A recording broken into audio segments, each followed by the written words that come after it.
tous et bienvenue dans cette édition. Le président de la République, chef de l'État Mohamed Bazoum, a renvoyé ce vendredi à l'exercice de leurs fonctions respectives le premier président de la Cour de cassation et le premier président du Conseil d'État. C'était à l'issue des cérémonies solennelles de prestation de serment que le chef de l'État a présidé au Centre international de conférence Mahatma Gandhi de Niamey. Précision Lawali Yahya et Gérard Abdelaziz.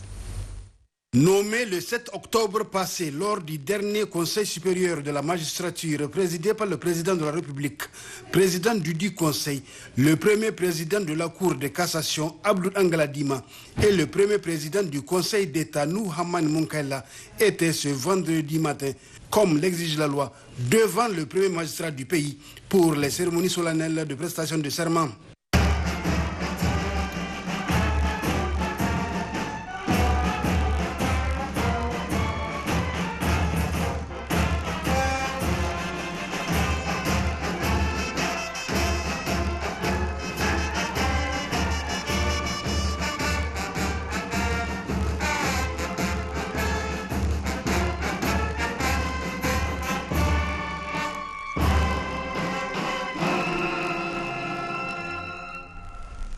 Le premier président de la Cour de cassation a été le premier à prêter serment après la lecture du décret de sa nomination et de la loi organique relative à la dite institution par le greffier.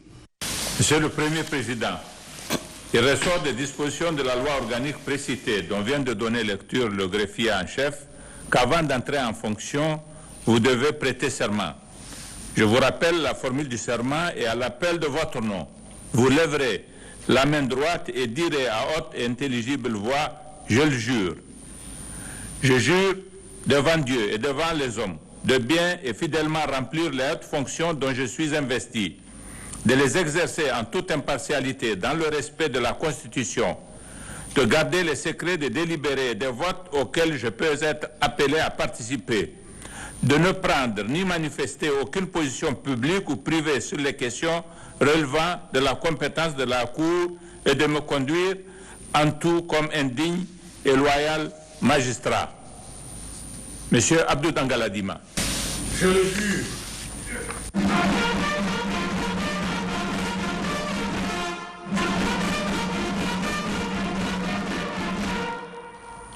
Je vous donne acte de votre serment, vous renvoie à l'exercice de vos fonctions et dit que de tout il sera dressé procès verbal. Ce fut ensuite le tour du premier président du Conseil d'État à prêter serment, selon le même protocole. Monsieur le Premier Président, il ressort des dispositions de la loi organique précitée dont vient de donner lecture la greffière en chef qu'avant d'entrer en fonction, vous devez prêter serment. Je vous rappelle la formule du serment. Je jure devant Dieu et devant les hommes de bien et fidèlement remplir la fonction dont je suis investi, de l'exercer en toute impartialité dans le respect de la Constitution, de garder le secret des délibérés et des votes auxquels je peux être appelé à participer, de ne prendre aucune position publique ou privée sur les questions relevant de la compétence du Conseil d'État et de me conduire en tout comme un digne et loyal magistrat.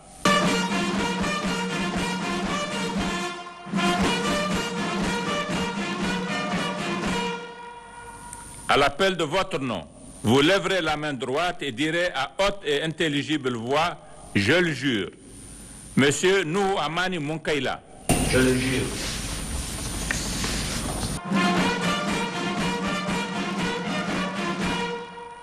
Je vous donne acte de votre serment, vous renvoie à l'exercice de vos fonctions et dit que de tout il sera dressé procès verbal.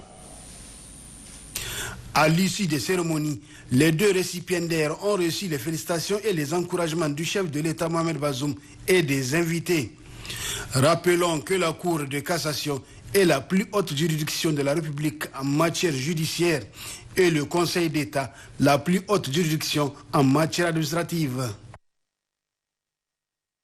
Toujours à l'agenda du président de la République, 12 audiences sont à signaler. Il s'agit de celles que le chef de l'État Mohamed Bazoum a accordées à l'ambassadeur de l'Inde au Niger, Ner Prem Kumar, en fin de mission, et à une délégation du gouvernement de la transition démocratique de 1991 à 1993, conduite par l'ancien Premier ministre Chefou Amadou. Nous retrouvons Gérard Abdelaziz et Lawali Aya. En fin de mission au Niger, le diplomate Ner Prem Kumar est venu faire ses adieux au chef de l'État. Les deux personnalités ont saisi l'opportunité pour faire le tour d'horizon de la coopération bilatérale. I also mentioned about the areas which we are already cooperating and which we look forward to intensify the cooperation. Nous avons aussi parlé des domaines de coopération entre l'Inde et le Niger, particulièrement dans le domaine de l'énergie solaire particulièrement, l'agriculture, l'élevage, la pêche, la possibilité de coopération dans le domaine de la formation. Ils ont eu aussi à parler du renforcement de capacité que l'Inde assure au Niger, il donne au Niger, donc y compris la formation des militaires au niveau en Inde. Ils ont aussi parlé du prochain sommet du Forum Inde-Afrique qui va se tenir bientôt. Le dernier sommet s'est tenu en 2014 et l'ancien président du Niger a eu à prendre part à ce sommet-là. Donc, il dit que l'ambassade de l'Inde est ouverte ici au Niger, ça fait 12 ans. Donc, avec le temps, les relations entre l'Inde et le Niger se sont renforcées davantage. C'est surtout les relations entre les peuples qui définissent les relations bilatérales de deux États. Donc, dans ce cadre-là, il a dit qu'il y a des artistes nigériens qui sont envoyés en Inde pour prendre à différentes activités. Et ici aussi, il a eu à collaborer avec des artistes nigériens pour vraiment montrer la possibilité de coopération dans le domaine de la culture. Ils ont aussi parlé du tourisme médical et les différentes opportunités qui sont disponibles en Inde.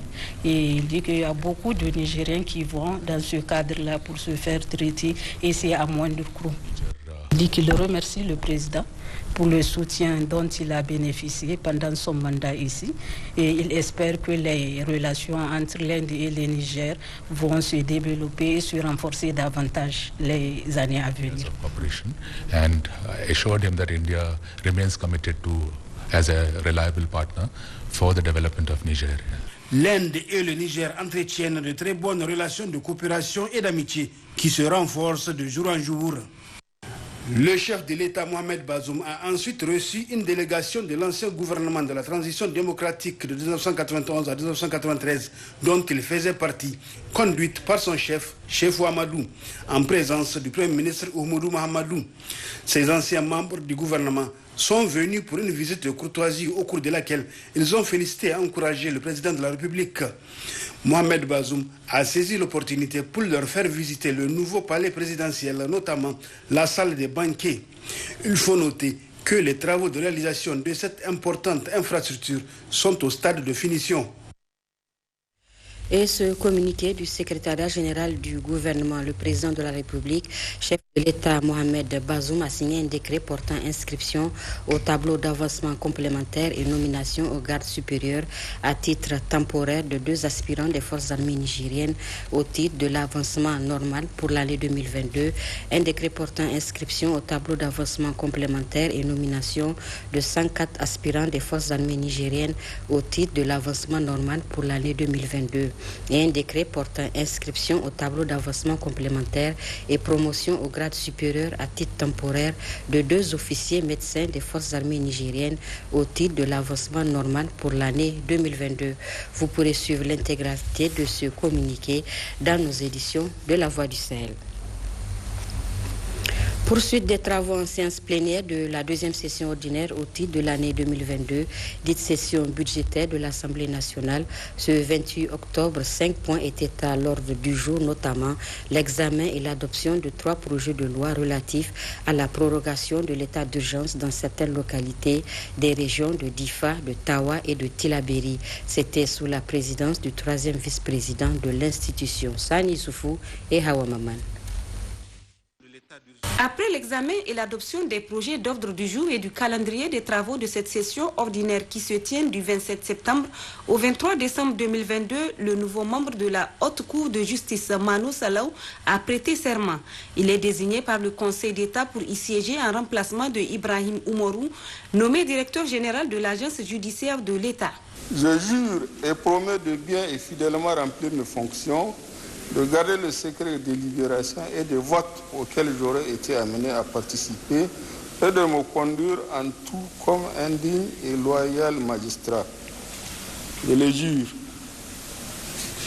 Monsieur Mano Salaw, au nom de l'Assemblée nationale, je vous renvoie à l'exercice de votre fonction et vous présente toutes nos félicitations. Pour faire face à la menace sécuritaire dans certaines localités du Niger, en dépit des dispositions prises, conformément aux conditions d'exercice des pouvoirs publics en période de crise, 3 projets de loi ont été soumis à l'approbation des députés. Le premier projet de loi porte prorogation de l'état d'urgence dans la région de Difa et dans certains départements des régions de Tawa, précisément Tassara et Tilia, et de Tilaberi, département de Walam, Ayeru, Bankilare, Abala, Banibangou, Saï, Torodi, Tsera, Tilaberi et Goté pour une durée de 3 mois allant du 3 novembre 2022 au 31 janvier 2023 inclus. Le second texte est relatif à la prorogation de l'état d'urgence dans le département de Filengue, région de Tilaberi pour une durée de 3 mois allant du 29 octobre 2022 au 26 janvier 2023 inclus. Enfin, le troisième document porte prorogation de l'état d'urgence dans les départements de Baleyara et Kolo, région de Tilaberi pour une durée de 3 mois allant du 19 novembre 2022 au 16 février 2023 inclus. La commission de la défense et de la sécurité, avec à sa tête le général à la retraite Moukela Issa, recommande à la plénière l'adoption des 3 projets de loi. Des discussions ont suivi la lecture de chaque projet de loi. Les questions soulevées sont entre autres l'importance de l'état d'urgence ainsi que les impacts négatifs, surtout sur les activités économiques des populations. La nécessité de renforcer les capacités des forces de défense et de sécurité, le besoin pour le gouvernement de faire une évaluation globale de la situation sécuritaire et de communiquer pour une transparence dans la gestion du conflit. C'est ainsi que les 3 projets de loi ont été approuvés à l'unanimité des députés présents à l'hémicycle.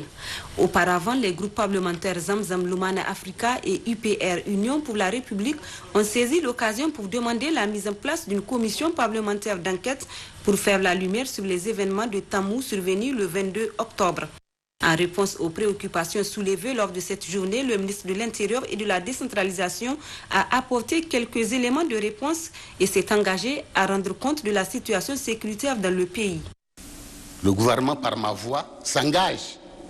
Avant l'expiration des 3 mois, nous allons vous dire exactement comment la situation se présente. Mais sachez que nous n'avons absolument rien à cacher, même par rapport à Tamou. Je veux que les gens prennent un minimum de précautions. Certaines images que vous avez vues circuler ne sont pas des images du Niger. Essayez de le vérifier, je le dis, parce que nous l'avons vérifié.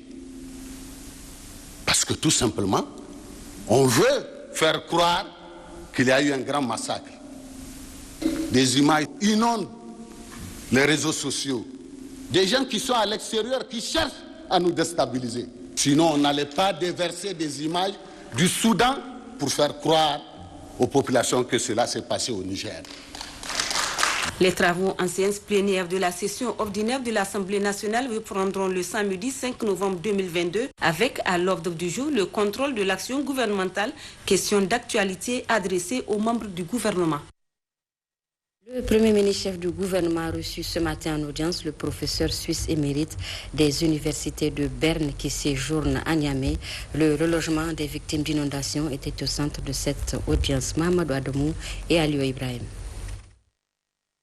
Accompagné par le ministre de l'Action humanitaire et de la gestion des catastrophes et la coordinatrice du système des Nations Unies, le professeur Walker Kwaolin, une éminence du monde universitaire et spécialiste des questions de logement des populations, s'intéresse à la situation au Niger. Il est très intéressant à ce moment de se pencher sur des solutions qui soient à long terme pour toutes ces personnes qui sont déplacées par la force des choses. Plusieurs personnes à l'intérieur du Niger n'ont pas le choix que de se déplacer pour cause d'inondations. pour cause de changements climatiques et les chocs qui surviennent, mais aussi du fait de la violence et d'incidents très traumatisants. Donc le professeur Walter Killian, un éminent expert en matière de déplacement forcé, s'est penché avec nous, avec le ministre de l'Action humanitaire, avec les acteurs humanitaires, les acteurs de développement et avec le soutien du gouvernement suisse, s'est penché donc sur toutes ces possibilités que nous devrions envisager. Donc il est très bien que les conditions sont propices ici au Niger parce qu'on a une excellente loi qui protège et qui essaie de prévenir les déplacements, mais en même temps met l'emphase sur les diverses solutions qui pourraient s'offrir, dont le retour dans les villages d'origine, mais aussi créer des conditions pour permettre à ce que des personnes déplacées puissent s'installer là où elles sont, si c'est convenable, par exemple. Avec le Premier ministre chef du gouvernement, il a été surtout question de la situation humanitaire au Niger, notamment dans les zones victimes d'inondations. On a discuté la question des solutions durables pour les personnes déplacées à l'intérieur de votre pays. On sait bien qu'il y a des retours dans la région de Difa. Il y a des champs qui étaient déplacés par les inondations. On a aussi parlé des champs qui sont déplacés dans le contexte du changement climatique à cause de la sécheresse. Et on a examiner la possibilité de développer une stratégie nationale pour des solutions durables pour les personnes déplacées à l'intérieur du pays, mais aussi pour les communautés d'accueil.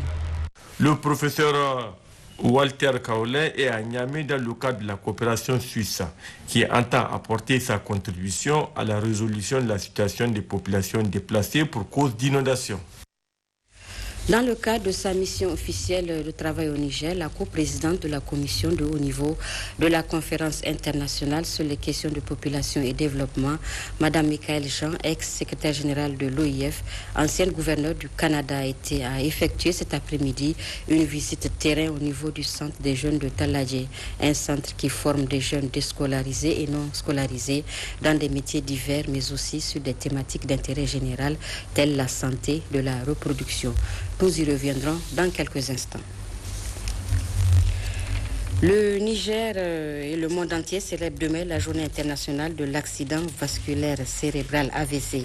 À la veille de cet événement, nous recevons dans ce journal Dr Zakaria Mamadou, neurologue, neurovasculaire, chef de service neurologie de l'hôpital général de référence. Bonsoir docteur. Bonsoir madame.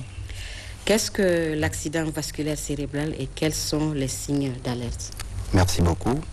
Avant de donner cette définition, permettez-moi de remercier la direction de l'ORTN de m'avoir donné la parole pour parler de cette pathologie qui est grave. En fait, un AVC, c'est l'interruption de la circulation sanguine dans le cerveau, soit par une occlusion d'une artère qu'on appelle AVC ischémique, ou bien une artère qui est rompue, qu'on appelle AVC hémorragique. Les signes qui doivent alerter la population, c'est surtout quand de façon brutale s'installe une déviation du visage qu'on appelle asymétrie faciale, une impossibilité de bouger un membre, c'est-à-dire une difficulté de bouger un côté qu'on appelle hémiplégie ou bien hémiparésie, ou bien un trouble de la parole qui vient de façon brutale. Le patient n'arrive plus à prononcer des mots ou bien ne comprend pas ce qui est dit. Également aussi, il y a le trouble de la vision brutale. Et quelle est la fréquence actuelle de l'AVC dans le monde et comment se présente le cas particulier du Niger? L'AVC est une pathologie qui est très fréquente dans le monde. Il s'agit d'un problème de santé publique. Juste un chiffre, un AVC se produit chaque 5 minutes dans le monde. Et l'OMS parle d'une pandémie parce qu'il y aura plus de 23 millions de patients qui auront l'AVC d'ici 2030. Au Niger, on n'a pas assez de données sur la population nationale, mais quand même nous avons des données hospitalières. Exemple, quand je prends de notre service à l'hôpital général des références, 52% de nos hospitalisations sont des AVC. Mais aussi, il faut noter que c'est grave l'AVC parce que c'est la première cause d'handicap moteur chez l'adulte jeune. Mais également, c'est la deuxième cause de mortalité dans le monde. L'AVC tue plus que le paludisme, plus que le VIH et plus que la tuberculose. Mais également, c'est la deuxième cause de démence dans le monde. J'ai envie de demander, docteur, quelles sont les causes de l'AVC? En fait, les causes sont multiples. Avant de parler des causes, peut-être il faut parler des facteurs de risque. Comment savoir un patient, quelqu'un qui est exposé à faire un AVC? C'est d'abord quelqu'un qui a plus de 55 ans. Également aussi le sujet masculin. Également, chez nous, nos races noires, on est plus exposé à faire un AVC que le sujet caucasien. Également, il y a l'hypertension artérielle, le diabète, le cholestérol, le tabac, l'alcool, la sédentarité, le fait qu'on ne fait pas de sport, l'obésité, il y en a d'autres facteurs aussi. D'accord. Et comment se fait la prise en charge et quelles sont les avancées en la matière au Niger? En fait, la prise en charge, il s'agit d'une véritable urgence, une course contre la montre, parce que dès au moment s'installent les signes d'AVC, en tout cas, ça déclenche une course contre la montre. Parce que chaque minute qui passe, on a 2 millions de neurones qui meurent dans les cerveaux. Et la prise en charge doit se faire dans les 4h30 du début des symptômes. C'est-à-dire que je n'ai pas le temps de prendre mon vol pour aller à Paris pour me soigner, parce que ça serait déjà tard. Donc, il faut prendre l'AVC très tôt, à 4h30. Il y a 2 types de traitements. D'abord, ce qu'on appelle la thrombolyse intraveineuse. C'est un produit qui coûte extrêmement cher, environ 800 000 francs CFA. Et ces produits, quand le patient arrive dans le temps, dans les 4h30, si c'est un AVC ischémique, on peut l'injecter dans les veines et ça permet de déboucher l'artère. Le deuxième traitement, c'est récent depuis 2015, on appelle ça la thrombectomie mécanique. Là, il faut aller chercher le caillot de sang à travers les artères courantes depuis l'artère fémorale et monter dans le cerveau et puis l'extraire et qui va permettre de recanaliser l'artère. Au Niger, jusque-là, on n'a pas ces 2 traitements. Mais grâce au leadership du président de la République, son Excellence Bazoum Mohamed, qui a financé un projet qu'on appelle un projet de création d'une filière de prise en charge d'AVC au Niger. Il s'agit d'un projet pilote qui se passe à l'état général de référence. Et ces projets, c'est d'abord acheter le matériel pour créer une unité de soins intensifs neurovasculaires. Et la somme est débloquée actuellement dans le compte de l'hôpital, mais également acheter aussi des produits thrombolytiques, c'est-à-dire les produits qui coûtent extrêmement cher, pour mettre à disposition de la population nigérienne. Mais également, c'est former les agents qui vont prendre en charge l'AVC. Et tout ça, ça fait partie du projet. C'est l'occasion pour moi de remercier en tout cas le gouvernement du Niger et aussi, surtout, le président de la République, son Excellence Bazoum Mohamed. D'accord, revenons à la célébration de la journée. Qu'est-ce que vous prévoyez pour demain? Ça, en fait, ça n'a jamais été célébré au Niger. Ça serait la première fois que cette journée va être célébrée au Niger. C'est pour ça que moi et mes collègues neurologues, on a créé une ONG qu'on appelle Alerte AVC Niger.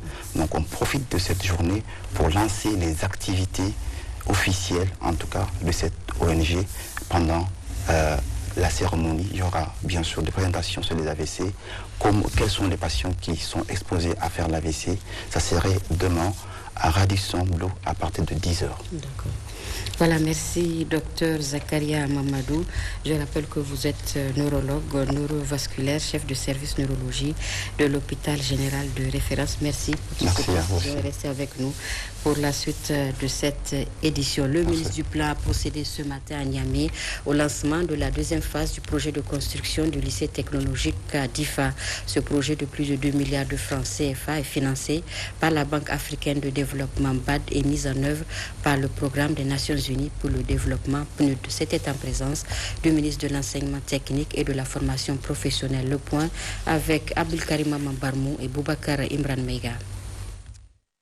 Contribuer à la promotion de l'éducation et à la modernisation de la formation professionnelle et technique, tel est l'objectif visé à travers la construction du lycée technologique de DIFA, une réalisation qui contribuera au dispositif infrastructurel dédié à la formation des jeunes filles et garçons du pays. À la date d'aujourd'hui, toutes les réalisations physiques sont terminées.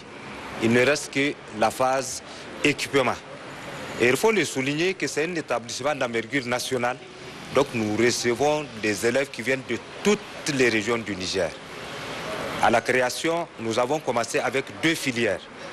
La filière génie électronique qui correspond à la série F2 et la filière industrie pétrolière qui correspond à la série IP. Donc nous sommes à notre 6e promotion du bac. Et en 2022, nous avons réalisé un taux de 76,56%. Ce projet de construction du 10 lycées est financé par la Banque africaine de développement et mis en œuvre par le programme des Nations Unies pour le développement PNUD.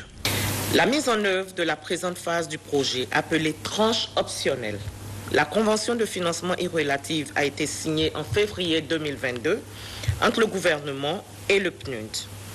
Nous nous réjouissons de cette marque de confiance de la part du gouvernement du Niger et nous vous assurons, messieurs les ministres ici présents, à la conduite à très bonne fin de cette tranche optionnelle.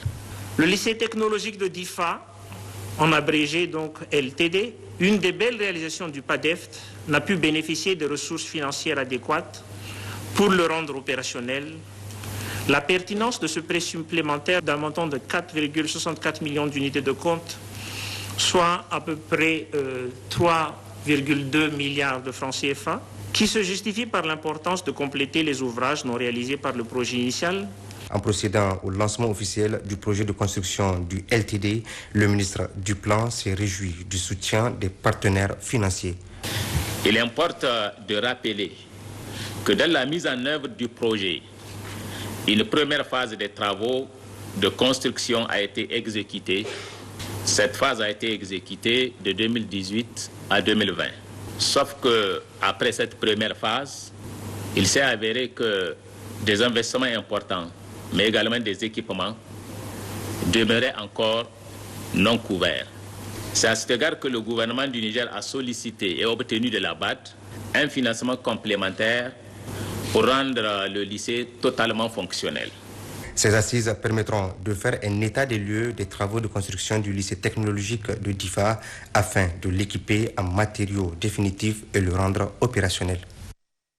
Le ministre de l'Action humanitaire et de la gestion des catastrophes, en compagnie du gouverneur de la région de Niamey, du représentant de la Banque mondiale, des responsables communaux, religieux et coutumiers, étaient ce matin sur le site de relogement enseignants-chercheurs au quartier Seno de Niamey pour la réception des travaux de construction de la route bitumée et les classes en matériaux définitifs du projet de gestion des risques de catastrophes et de développement urbain PGR-CDU. Le compte-rendu de Khadijatou Hassan et Abdoulaye Ali. En compagnie d'une forte délégation, le ministre de l'Action humanitaire et de la gestion de catastrophes est sorti tôt ce matin pour la réception des travaux de construction de la route bitumée et les classes en matériaux définitifs des sinistrés suite aux inondations de 2020. Des réalisations qui ont vu le jour grâce au projet de gestion des risques de catastrophes et de développement urbain avec l'appui de la Banque mondiale. Le coordonnateur du projet a rappelé le contexte dans lequel ces travaux ont été réalisés. Les populations qui sont ici sont là depuis septembre 2021, soit un peu plus d'une année. Au départ, c'est 967 ménages qui ont été identifiés pour assurer une viabilisation d'urgence dans le cadre de ce site-là. C'est à peu près un investissement de 2 milliards de nos francs qui ont été dégagés par le projet pour assurer effectivement la réinstallation d'urgence, plus les actions d'accompagnement d'ordre socio-économique, dont l'école, le CSI et la route bitumée. Le partenaire technique et financier, qui est la Banque mondiale, à travers son représentant résident, a magnifié sa parfaite collaboration avec ce projet. C'est avec grand plaisir que je vois que la Banque mondiale a pu contribuer quelque chose avec un financement ici et qu'aujourd'hui on peut réceptionner les 9 salles de classe et la route bitumée. J'ai vu moi-même, j'ai pris la route, que c'est vraiment très important. Il faut faire les aménagements, il faut finaliser tout le projet. Alors aujourd'hui, c'est un jour important, comme un moment important mais ce n'est pas le fin du projet. Et j'encourage tout le monde à continuer la collaboration. Dans son discours de réception, le ministre de l'Action humanitaire et de la gestion des catastrophes a démontré l'intérêt des plus hautes autorités de ce pays pour le bien-être des populations nigériennes. La réception de ces travaux, longtemps attendus par la population riveraine, constitue la preuve de l'engagement de son Excellence Bazoum Mohamed, le président de la République, chef de l'État, pour concrétiser son programme Zéro paillote dans les écoles et le désenclavement des zones rurales et périurbaines de notre pays afin d'améliorer les conditions de vie des Nigériens. Je profite également de cette occasion pour lancer un appel aux populations bénéficiaires et aux autorités communales et coutumières de la ville de Niamey pour veiller à l'entretien régulier de ces investissements acquis à grand prix. A noté auparavant que le gouverneur de la région de Niamey, Ouda Mbouka, le maire de l'arrondissement communal Niamey 5, Mamadou Moutar Tahirou, ont tous pris la parole pour exprimer leur satisfaction pour la réalisation de ces infrastructures. Le gouverneur Ouda Mbouka a saisi l'occasion pour mettre un accent particulier sur la paix et la sécurité, gage de tout développement. Le représentant des bénéficiaires a décerné des témoignages de satisfaction au chef du projet et au maire communal Niamey 5 pour tous les efforts consentis et une chanson dédiée au projet par les élèves de l'école Gamou. S'en est suivi la visite des salles de classe, d'un bloc administratif tous équipés et d'un mur de clôture, le tout accompagné d'une route bitumée. Partout où la délégation est passée, des explications détaillées ont été données par un spécialiste et la visite d'une maternité et d'un CSI au stade de finition a mis fin à cette cérémonie. La ministre de la Promotion de la Femme et de la Protection de l'Enfant a présidé ce matin l'ouverture de la réunion du cadre de concertation du dit ministère avec les partenaires techniques et financiers. Une initiative qui témoigne l'engagement des autorités et des partenaires à promouvoir l'égalité du genre et la protection de l'enfant au Niger. Nafissa Badamassi et Suleiman Wali. Cette première réunion du cadre de concertation entre le ministère de la Promotion de la Femme et de la Protection de l'Enfant et les partenaires techniques et financiers au titre de l'année 2022 s'inscrit dans le cadre des réunions semestrielles prévues par l'arrêté portant création du cadre de concertation. Il s'agit à travers cette rencontre de regrouper les différents acteurs engagés pour la promotion du genre et la protection de l'enfant, pour plus de synergie d'action, pour plus d'impact positif sur la vie des femmes, des hommes et des jeunes au Niger. Au Niger, les enjeux de développement riment avec l'humanitaire, la consolidation de la paix. En un mot, des défis clés en lien avec le triple nexus humanitaire, développement et consolidation de la paix. La mise en place du cadre de concertation genre et protection de l'enfant vient donc à point nommé pour s'aligner parfaitement à la vision des pays regroupés au sein des Nations Unies qui travaillent sans relâche pour mutualiser leurs efforts pour l'atteinte des objectifs de développement durable à l'horizon 2030.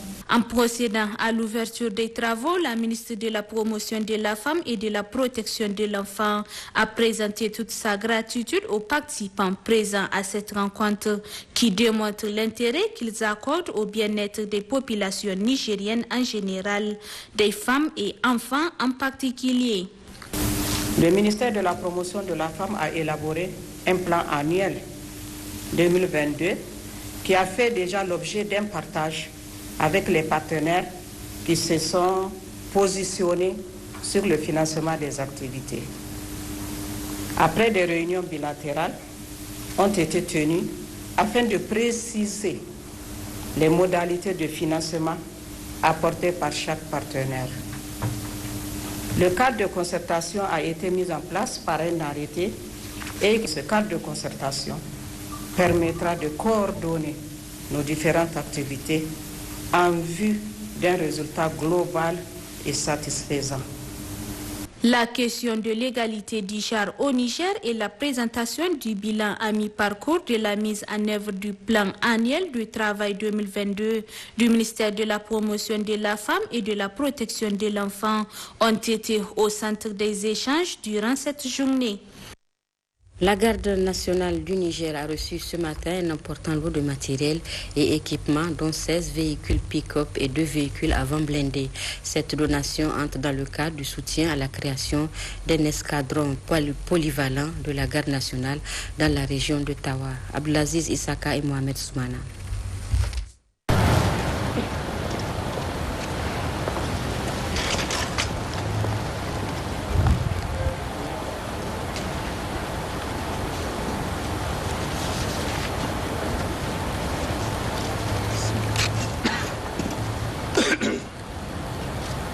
Madame la représentante de l'Union européenne au Niger,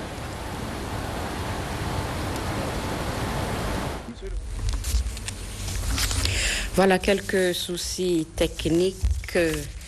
Le gouverneur dans le cadre de sa mission officielle de travail au Niger, la coprésidente de la commission de haut niveau de la conférence internationale sur les questions de population et développement, Madame Michaëlle Jean, ex-secrétaire générale de l'OIF, ancienne gouverneure du Canada, a effectué cet après-midi une visite terrain au niveau du centre des jeunes de Taladje, un centre qui forme des jeunes déscolarisés et non scolarisés dans des métiers divers, mais aussi sur des thématiques d'intérêt général telle la santé de la reproduction. Maria Madakou.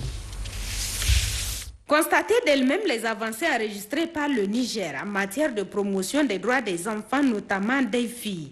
C'est ce qui justifie cette visite de Mme Michaëlle Jean, coprésidente de la commission de haut niveau de la conférence internationale sur les questions de population et développement de l'INFPA au centre des jeunes de Taladje.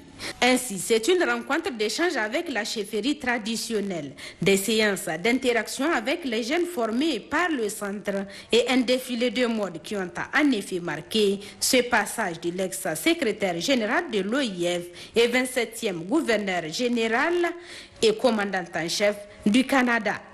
Je co-préside pour le Fonds des Nations Unies pour la population et le développement, le FNUAP, en anglais UNFPA, une commission de haut niveau que je co-préside avec l'ancien président de la Tanzanie, le président Jakaya Kikwete.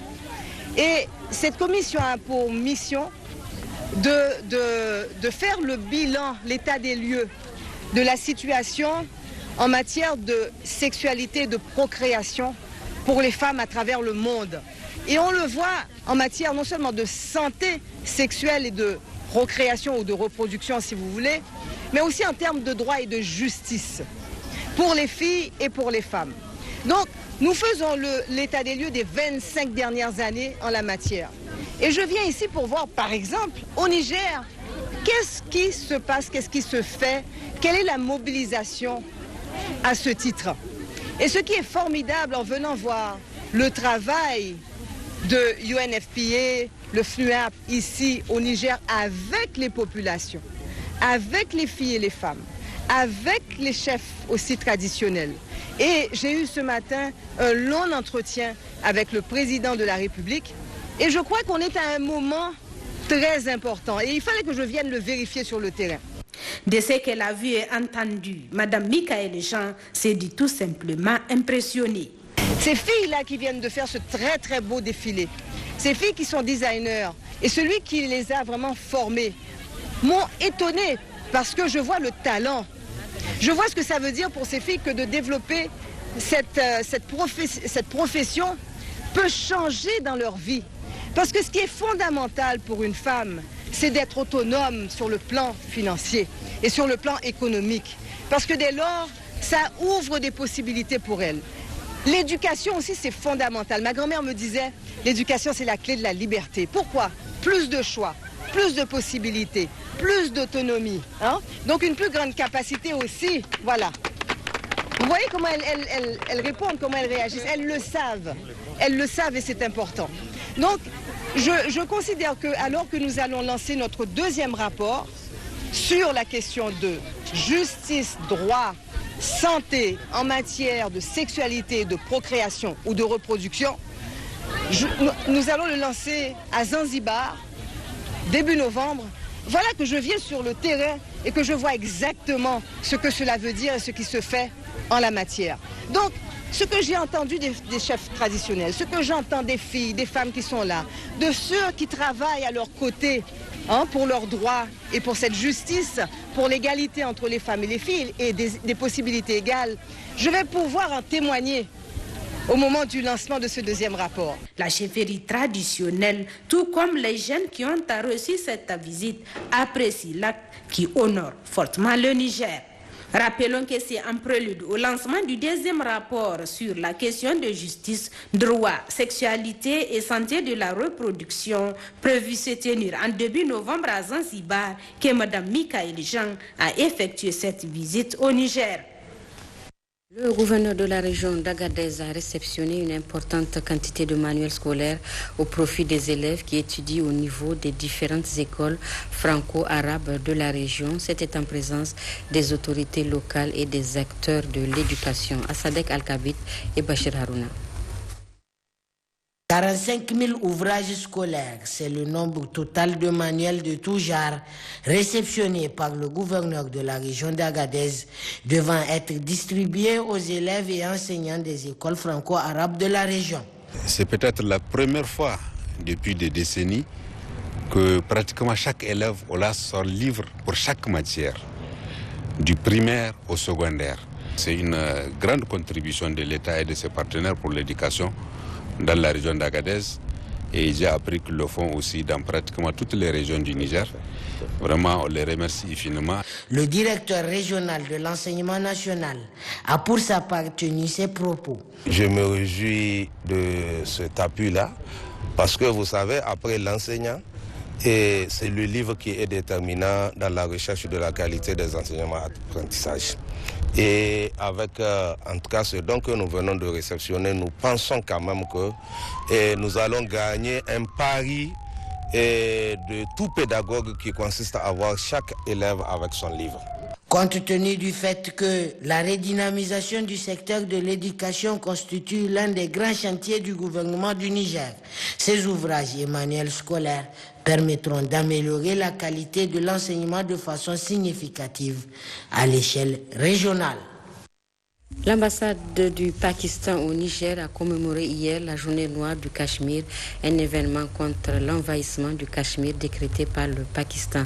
Abdelaziz Issaka et Hamidou Abdoulaye. Organisé par l'ambassade du Pakistan au Niger, cet événement marque la commémoration de la journée noire du Cachemire décrétée par le Pakistan. Nous commémorons la souffrance que le peuple cachemiri est en train d'endurer depuis plus de 70 ans. Et nous sommes en train de commémorer des privations. L'un des privilèges naturels, notamment la liberté, parce que nous naissons tous libres. Et pourtant, ce droit de nature, ce privilège de nature est aujourd'hui dénié au peuple du Cachemire. Cette cérémonie a enregistré la présence des membres du gouvernement du Niger, des acteurs de la société civile, la communauté des Pakistanais vivant au Niger et plusieurs autres invités. Ce fut une opportunité pour l'ambassadeur du Pakistan au Niger pour appeler la communauté internationale à plus de regard sur la situation qui prévaut au Cachemire. Donc il est grand temps pour que tous les efforts puissent être mobilisés, pour que tout le monde puisse se joindre pour amener à ce que le peuple du Cachemire puisse entrer dans ses droits, notamment ses droits les plus fondamentaux. Ce fut aussi une occasion pour les invités présents d'immortaliser le moment aux côtés du représentant de la diplomatie pakistanaise au Niger à travers des photos. Une action qui traduit certainement leur soutien à ce peuple. Maman Achoura Salah a été reconduit à la tête du syndicat national du personnel de l'information statistique SYNPIS. C'était à l'issue du 6e congrès ordinaire de la dite formation syndicale qui s'est achevé hier après-midi avec la formulation de plusieurs résolutions et recommandations. Gérard Abdelaziz et Mahamadou Adamou. Après 2 jours d'intenses travaux, le 6e congrès ordinaire du syndicat national du personnel de l'information statistique SYNPIS se referme avec la présentation de la nouvelle équipe dirigeante du bureau exécutif national de la dite formation syndicale. On retiendra que les délégués venus de 8 régions du Niger ont renouvelé leur confiance à Maman Achoura Salah pour diriger le SYNPIS pour un mandat de 3 ans. Le nouveau bureau élu va poursuivre le même dynamisme en ce qui concerne le respect des textes fondamentaux du SYNPIS. Camarades membres du BEN SYNPIS, camarades membres des sections du SYNPIS. En 2023, l'INS va organiser le 5e recensement général de la population et de l'habitat et le recensement général de l'agriculture, du cheptel et de l'environnement. Je sollicite votre pleine implication pour la réussite de ces opérations, comme vous l'avez fait avec le recensement général des entreprises régionales. Le SYNPIS a réitéré son affiliation à la CDTN. Cette centrale syndicale, par le biais de son représentant Ibro Kane, a présenté ses félicitations et encouragements et a réitéré son soutien au SYNPIS et à son bureau. À cette occasion, le SYNPIS a également adopté des résolutions et recommandations, notamment celles relatives au thème du congrès, à savoir le cadre législatif et réglementaire. Le congrès statutaire exige de la direction générale de l'INS l'accélération du processus d'adoption de la loi statistique modifiée ainsi que ses décrets d'application. Le respect strict des textes en vigueur dans la gestion de l'Institut national de la statistique, la poursuite de la mise en application de la nouvelle grille salariale et indemnitaire de l'INS, le retour des directions des statistiques sectorielles supprimées lors de la réorganisation de certains ministères. En réponse, le représentant de la directrice générale de l'Institut national de la statistique INS a indiqué aux congressistes que leurs préoccupations seront examinées dans le but de les satisfaire. C'est la fin de cette édition. Merci d'avoir été des nôtres. Bonne